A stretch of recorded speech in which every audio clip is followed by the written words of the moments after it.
오늘 여기 참 새로운 얼굴들 많이 보이는데요.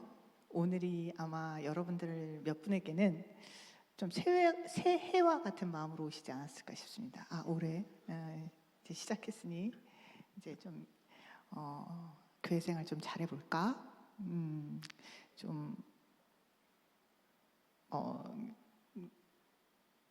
예배도 좀 그 GBS도 좀 한번 열심히 다녀볼까?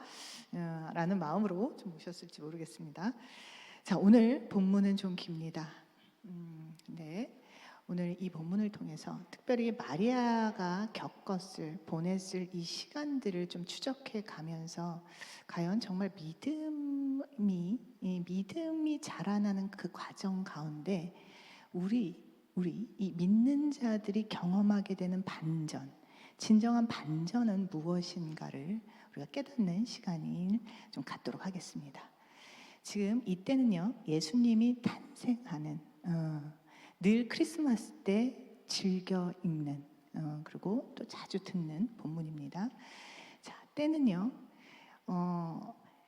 이 첫 줄에 1절에 나왔던 것처럼 가이사 아구스노라고 하는 지금 로마의 초대 황제의 이 시간입니다. 이 초대 황제의 이 시간에 이 가이사 아구스도는 이 호적을 인구조사를 해요. 왜요? 이건 인구조사를 한다는 건 세금 징수와 아주 밀접한 관계가 있습니다. 그래서 이 속국들의 이 인원들을 다 파악해서 이 세금을 걷어들여 더욱더 이 국가의 힘을 강화시키기 위한 첫 단계로 인구조사를 시작을 해요. 그래서 이 유대인들은 다 이 고향으로 뿔뿔이 흩어져 있던 유대인들이 이 고향, 각자의 고향으로 가서 호적을 이제 올립니다. 자신이 있다라는 것을 이제 이야기를 하죠. 자, 이 아이디어는 왜 그냥 살던 곳에다 호적을 이렇게 그냥 신고를 안 하고 고향까지 가지? 자, 이건 유대인의 전통과 이 믿음과 같이 합니다. 각 지파에게 하나님께서는 땅을 분배했죠. 그의 기업을 나눠 주었습니다. 그리고 그 기업은요, 늘 영원하다라고 말씀하셨고 그걸 믿고 있었어요. 그래서 이들은요, 50년 되던 희년에도 땅을 팔았거나 이렇게 뿔뿔이 이렇게 나눠줬던 땅들을 다시 환수를 합니다. 이런 전통이 있었고 규율이 있었어요.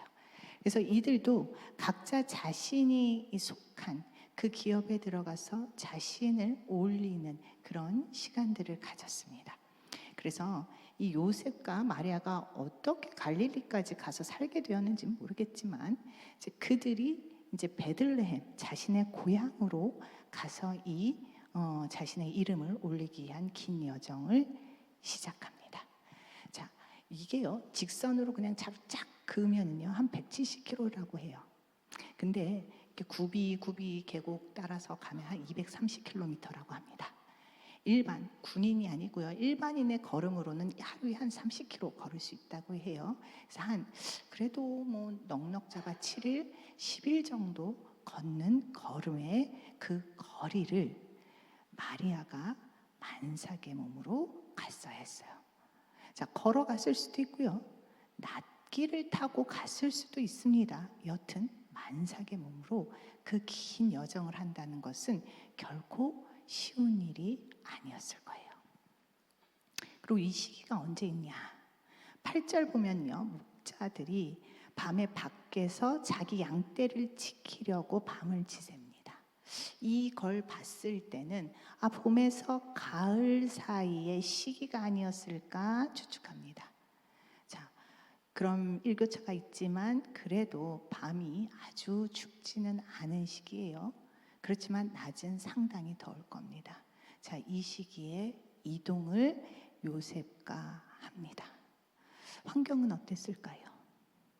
자, 전 뿔뿔이 흩어져 있던 사람들이 베들레헴에 모여요.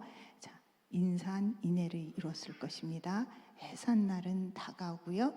그리고 아이를 낳을 수 있는 공간을 찾을 수가 없어서 결국에는 그 어떤 마구간이라고 표현은 여기 나오진 않았지만 구유가 있는 곳에 아이를 눕혀야 하는 신세가 되었어요.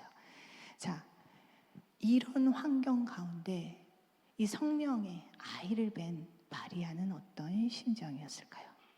우리는요, 흔히 이 유독 성경에 나와 있는 인물들을 영웅주의로 푸는 경향이 있습니다. 그래서 이들은요, 인간이 경험할 뭔가 만삭이었을 때 경험할 고통, 그때의 환경을 뭔가 초인적으로 이렇게 슈퍼맨처럼 느끼지 못하고 은혜와 감사로 경험을 할 거라고 우리는 흔히 착각을 해요. 그래서 우리는 뭔가 이 성경 인물과 나는 좀 달라. 얘네들은 이렇게 할 수 있지만 나는 그럴 수 없어 라고 생각을 하는데, 대부분 여기에 있는 성경 인물들은 다 우리와 비슷한 환경 가운데 절대적인 지배를 받고 있는 사람들입니다.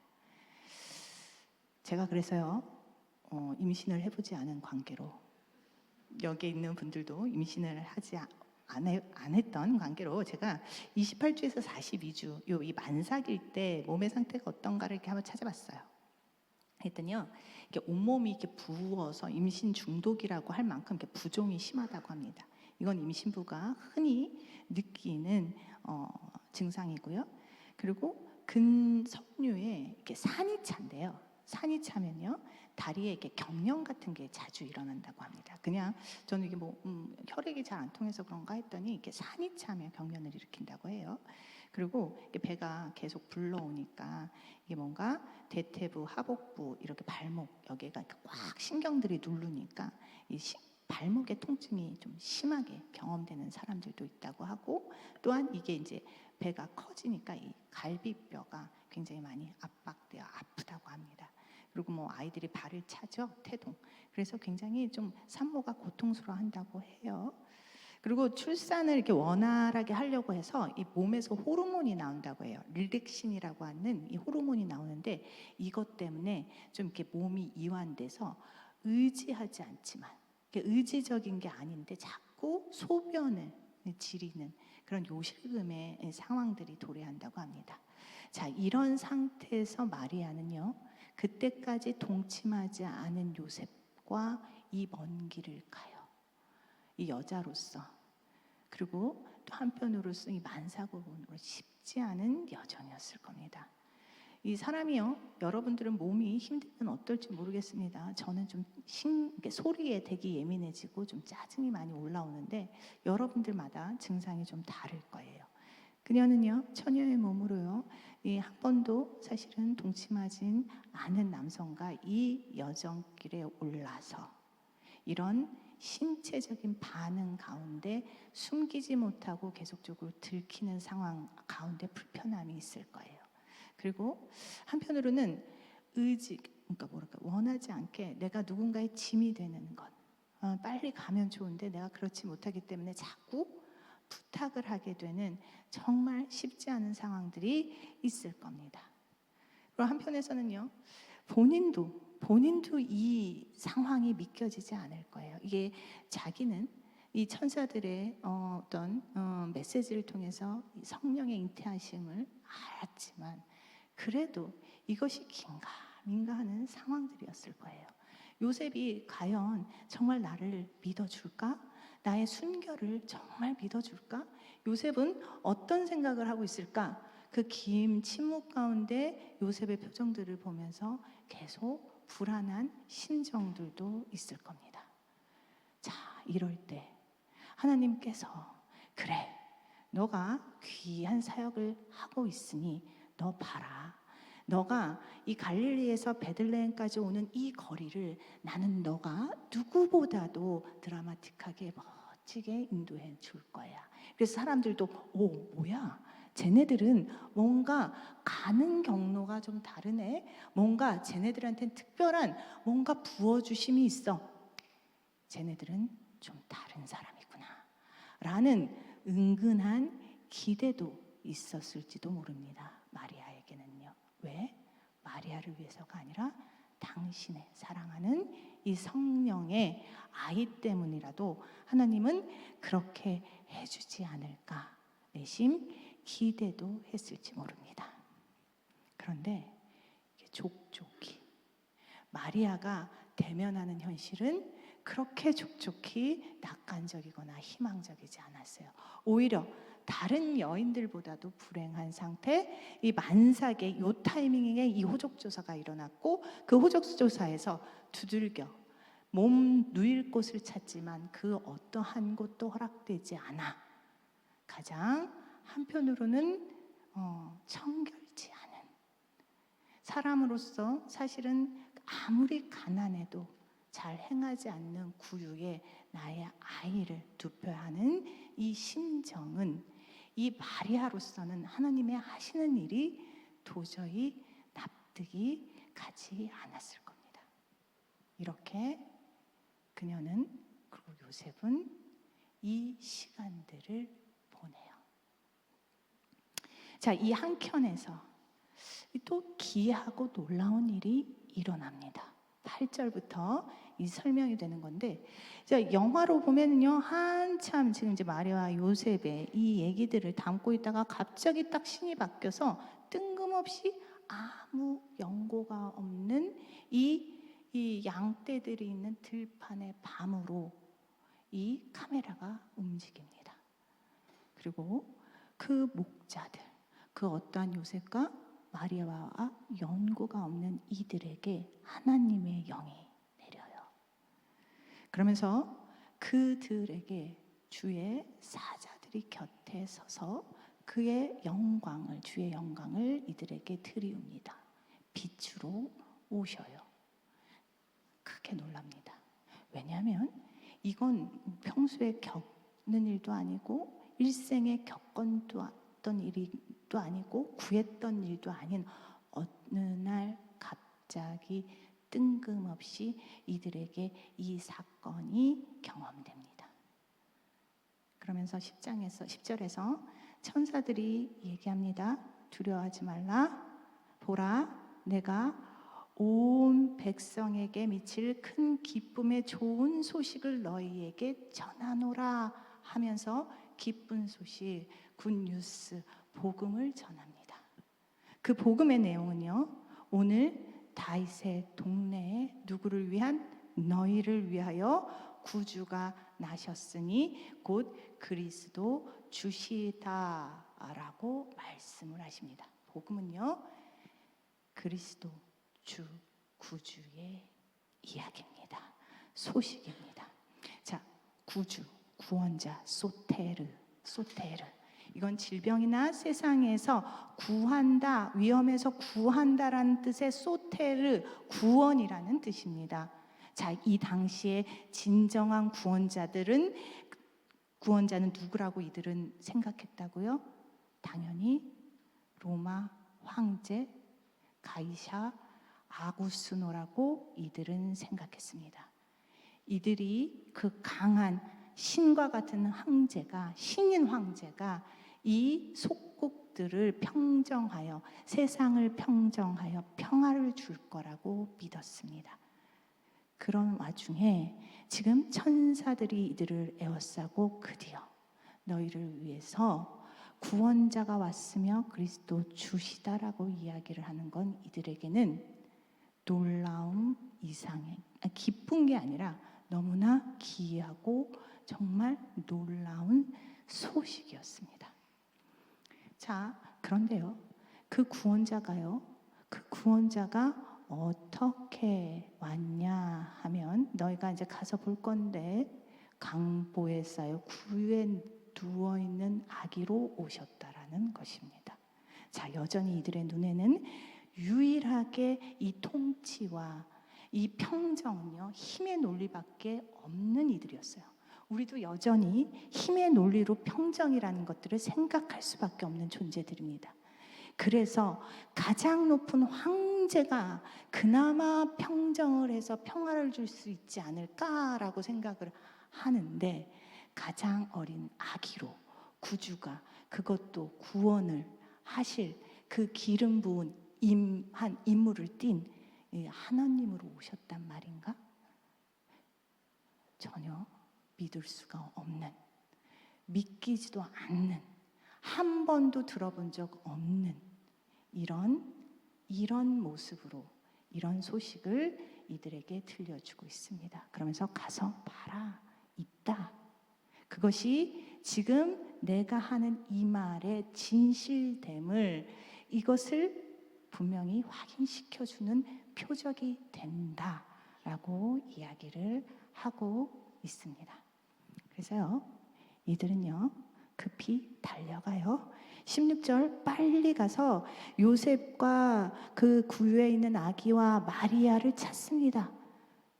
그리고 발견을 해요. 저는요 이 과정을 보면서 주님 모르겠습니다. 주님의 방식은 참 어쩔 때는 얄궂습니다. 지금 이게 뭐야?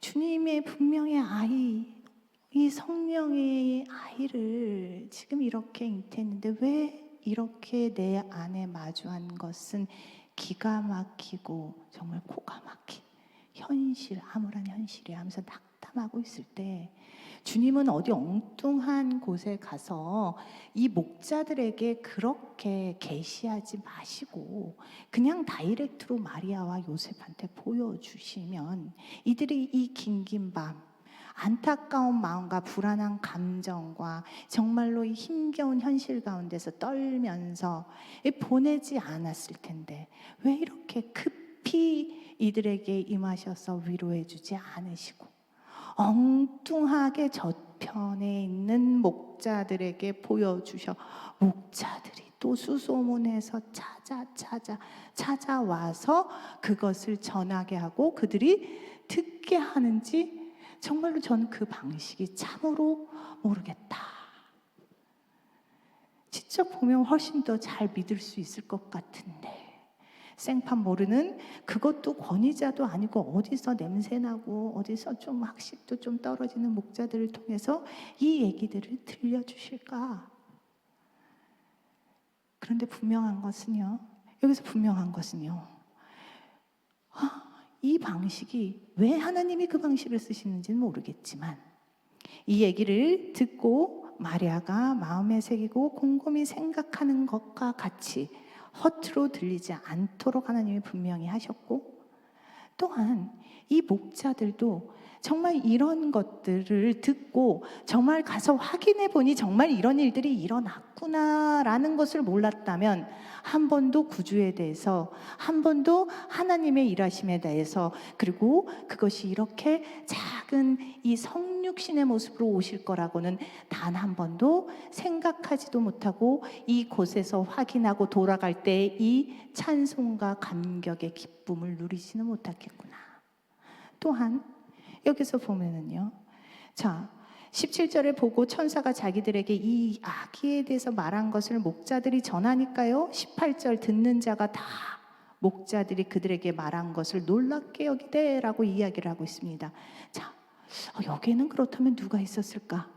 물론 그 공간을 내어준, 그때는 집이 붙어있는 경우가 많았어요. 자기 주인집과 붙어있는 경우가 많았는데 그 주인들이 뭔가 이상한 이방인, 뭐 이렇게 난생 보지도 못한 사람들이 몰려오니 이 사람 뭐야? 라고 나와서 이 얘기를 들었을 것 같기도 하고요. 자, 어디에 혹시 애벤 여자 있었어요? 애가 태어났습니까?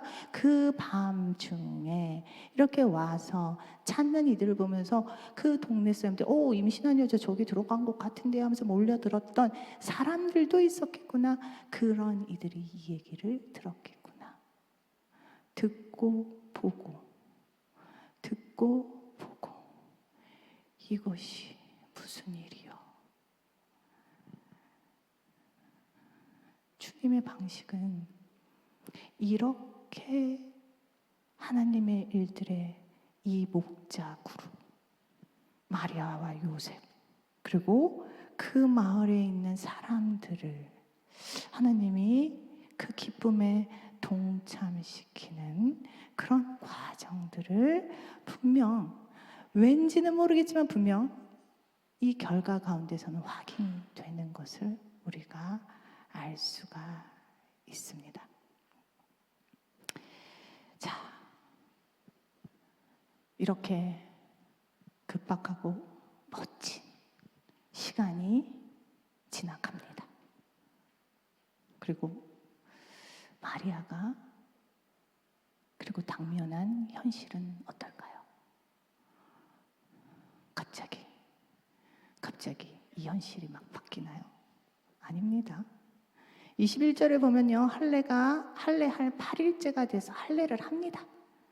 예, 아들인 경우는요, 레위기의 이야기를 하고 있는 것처럼 여기에 의례가 있어요. 자, 7일 동안은요, 피를 받기 때문에 부정하다 하여서 조금 이렇게 신성한 것이나 이렇게 성소 같은 데 들어가지 못하게 해요. 그러고 난 다음 8일째 할례를 받습니다. 그리고 33일까지도 계속적으로 이 정결 의식 기간을 지내야 해요. 그러고 난 다음에 번제와 속죄제를 지내고 나면 이 탄생일들이 좀 마감이 됩니다. 자, 마리아는 그 시간을 아마 겪었겠죠. 그러고 난 다음에 어떻게 해요? 다시 며칠이 걸렸던 다시 갈릴리로 올라가야 했을 겁니다. 자, 그 과정에서도 몸이 싹 회복되지 않았기에 그 시간은 그리 녹록지 않은 시간들이었을 거예요. 또한 아이가 또 품에 안겼으니 그 여정은 결코 편안한 여정은 아니었을 겁니다. 돌아가서 그 마리아에게 이 닥쳐오는 현실은 뭡니까? 똥기저귀 가는 거였고, 설거지 하는 거였고, 아이가 밤낮이 바뀌면 밤새 꾸벅꾸벅 졸면서 아이를 들고 놨다. 허리가 아프고 잠은 너무나 쏟아지고 어깨는 묵직한 늘 주부들이 경험하는 삶들을 경험하면서 지냈을 겁니다. 또한 목자들도요, 이 얘기를 하고 정말 주님의 표적이야, 주님이 오셨구나 하고 돌아가서 목자들은 어떤 삶이 펼쳐졌을까요? 목자들도 밤에는 양떼를 지켜야 했고요, 이리가 오면 막대기로 쳐내야 했고요, 또한 낮에는 이렇게 돌아다니며 이들에게 먹을 꼴들을 찾아 돌아다녀야 했을 겁니다. 일교차로 힘겨운 시간들도 있을 거고, 너무나 외로웠을 거고, 또한 가끔은 먹을 것이 떨어져 배도 고팠을 겁니다. 자, 우리들은요, 하나님을 믿는다, 하나님의 사람들, 그리고 이 믿음의 여정이라면 뭔가 우리는 정말 드라마틱한 외적인 반전이 있을 거라고 항상 꿈꾸며 기대합니다. 그리고 그것들이 일어나지 않았을 때 낙담하고 힘들어해요. 그리고 주님, 왜 주님은 나한테만 이러세요? 주님, 왜 나한테는 침묵하세요? 이게 뭐예요? 하나님의 영광을 내 삶 속에서 보여주려면 좀 멋지게, 좀 짠하게, 쨍하게 제 삶 펼쳐주셔야 주님의 영광에, 주님의 이름에, 주님의 얼굴에 먹칠하지 않겠습니까? 주님, 내 인생 좀 세워주세요 라는 그런 바람들이 우리에겐 분명히 다 자리하고 있습니다. 그 중에서도 결혼이 우리한테는 또 그럴 수도 있어요. 주님의 영광을 위해서 좀 그래서 멋진 가정, 거룩한 가정 세우면서 주님 할렐루야 함께 할 수 있도록 하나님 아버지 저 그렇게 좀 해주시면 안 돼요 라고 하면서 우리한테는 늘 환경적인 어떤 기가 막힌 반전이 내 외부에서 찾아지기를 너무나 간곡하게 바랄 때가 큽니다. 근데 너무나 솔직히 말하면 보기도 싫고 인정하기도 싫은데, 목자의 환경이, 마리아의 환경이 그렇게 바뀌지 않는 것을 보며 우리가 뭔가 잘못된 생각들을 하고 있는 건 아닐까. 그러나 분명한 것은 마리아가 이 목자가 간 이후에 이 마음에 새겨 생각하기 시작한 이 시점 가운데 마리아는 똑같은 일상이 똑같이 보이지 않았을 것입니다. 똑같이 똥기저귀를 갈아야 하는 여느 그렇고 그런 주부들과는 다른 생각과 다른 기대와 다른 소망을 가지고 그는 오늘의 닥쳐진 주어진 현실들과 일상들을 해 갔을 겁니다. 목자들도 마찬가지고요. 상담실에 보면요, 많은 분들이요, 저도 그렇습니다. 너무 힘들 때 상담 받으면은요, 환경 탓합니다. 이 환경이 이것만 아니면, 또 한편으로는요, 상대방을 탓해요. 이 사람이 이래서 내가 정말 사랑하고 싶은데 이 사람이 이래서 사랑할 수가 없어요, 선생님 하고 얘기를 해요. 이해합니다. 공감합니다. 저도 그러니까요. 그런데 분명한 건요, 환경 잘 안 바뀌어요. 환경 잘 안 바뀝니다. 상대방 잘 안 바뀌어요. 안 바뀝니다. 내가 이걸 바라보는 내 관점이 바뀌는 게 훨씬 빠르고, 그 바뀐 관점에 내 반응이 달라질 때 주변은 아주 조금씩 변화되는 것을 보게 됩니다. 자, 마리아도요, 자기의 관점에서는요, 도저히 이해하지 못했을 거예요. 왜 이 아이를 베들레헴에서 낳아야 하고, 또한 이 구유 가운데서 아이를 품어야 했는지 그는 하나님의 큰 뜻을 알지 못했을 거예요. 미가서 5장 2절에 정말로 그 작은 그 자중에 다윗의 집안에 아이가 태어나고 그게 구주라는 이 메시지를 알지 못했다면 이 모든 과정이 마리아는 이해할 수가 없었을 것입니다. 또한 이렇게 가이사의 아구스노처럼 뭔가 군림하고 결국에는 평정을 한다고 해서 많은 사람들 착취하고 결국엔 그들의 목숨을 버려서 평강을 이루는 것이 아니라 자신을 가장 낮은 종으로 자신의 목숨을 드리며 이 평강을 이루어내는 가장 낮은 자로 오신 주님의 이 마음을 마리아는 알지 못했을 거예요. 우리는요, 하나님의 관점에서 이 세상을 보기 시작하면 이웃, 내 옆에 나를 늘 괴롭히던 그 사람이, 그리고 그 환경이 다르게 보이고 다른 감정을 품게 됩니다. 분노에서 불쌍함으로, 억울함에서 안타까움으로 우리의 마음은 바뀌고 그 가운데서 우리의 행동은 바뀌어 나가며 정말 주님이 우리에게 주셨던 두 가지 명령, 하나님을 더 사랑하고 이웃을 더 사랑하라는 그 명령을 우리 가운데서 실천하고 있는 우리 자신들을 발견할 수 있는 것입니다. 여러분들, 우리 어저께 1박 2일 리더들 수양에 갔다 왔습니다. 열심히 찾고 열심히 들여다보고 열심히 얘기하고 그 열심히 기도하고 왔어요. 자, 이들은 여러분들을 만날 준비를 하고 있습니다. 어디에서 어떤 이야기들이 그들에게 마음에 새기어 생각하게 될지 몰라 이들은 자신의 삶과 자신이 묵상하는 말씀과 기도 가운데서 준비하고 있습니다.